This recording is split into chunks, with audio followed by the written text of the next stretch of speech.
Hi friends, welcome to my channel. So ఈరోజు video వచ్చేసి పండగ కదా, పండగ కోసం అని చెప్పేసి అప్పాలు చేస్తున్నాము. సో వీటిని అప్పాలు అంటారు, అలాగే చెక్కలు అంటారు, గారెప్పలు అంటారు. సో మా సైడ్ అయితే గారెప్పలు అంటారండి. సో మేము ఎలా చేస్తున్నాం అనేది మీ అందరితో షేర్ చేస్తున్నాము. సో ముందుగా కావాల్సినవి అయితే ఇక్కడ ఒక 4 కిలోల బియ్యం పిండి తీసుకున్నాము. సో అందులోకి శనగపప్పు, అలాగే అలసందపప్పు శనగపప్పు నానబెట్టుకోవాలి. సో పల్లీలను వేయించి పక్కన పెట్టుకోవాలి. నెక్స్ట్ వెల్లుల్లిపాయ, జీలకర్ర, కొత్తిమీరని పేస్ట్ చేసి పెట్టుకోవాలండి. సో నెక్స్ట్ వచ్చేసి పిండిలో కొద్దిగా కారం, అలాగే రుచికి సరిపడా సాల్ట్ వేసుకోవాలి. సో మీరు ఎంత పిండి తీసుకుంటున్నారో దానికి సరిపోయేంత సాల్ట్ వేసుకోవాలి. సో నేను ఇక్కడ సాల్ట్ను కారం వేసాను, అలాగే కొద్దిగా పసుపు వేసుకోవాలి. సో ఇందులోకి నువ్వులని మంచిగా గాలించి ఎండబెట్టుకొని వేసుకోవాలండి. లేదంటే నువ్వుల్లో చిన్న చిన్న ఏమైనా ఉన్నా సరే ఆయిల్ పేలుతుందండి. సో నీట్గా వాష్ చేసుకొని వేసుకోవాలి. అలాగే పల్లీలను మంచిగా వేయించి పొట్టు తీసి పెట్టుకున్నాము. సో ముందుగా చూసారు కదా, శనగపప్పు కూడా ఒక 2-3 అవర్స్ నానబెట్టి వేసామండి. సో ఇక్కడ కొత్తిమీరలని ఇట్లా మెదిపేసి వేయాలండి, చాలా టేస్ట్ ఉంటుంది అట్లా వేస్తే. సో మిక్సీలో అయినా వేసుకోవచ్చు, మిక్సీ పౌడర్ లాంటిదైనా వేసుకోవచ్చు, బాగుంటుంది.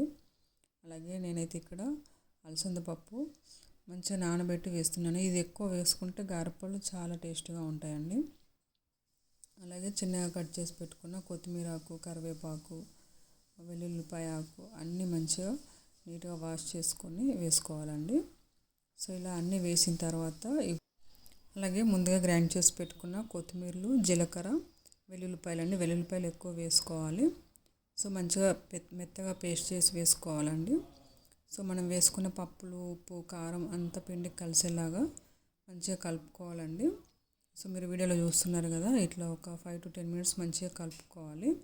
సో పిండి అంతటిని ఒకేసారి ముద్దలాగా చేసుకోవద్దు. సో కొద్దిగా చేసుకోవాలండి.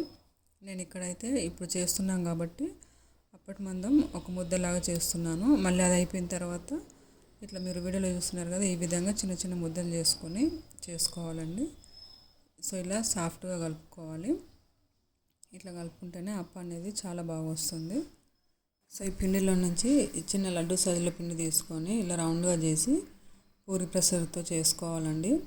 సో వీడియోలో చూస్తున్నారు కదా, ఇలా పూరి ప్రెషర్తో ప్రెస్ చేసుకోవాలి. చేత్తో అయినా చేసుకోవచ్చు, బట్ లేట్ అవుతుందని చెప్పేసి మేము ఇట్లా చేసాము.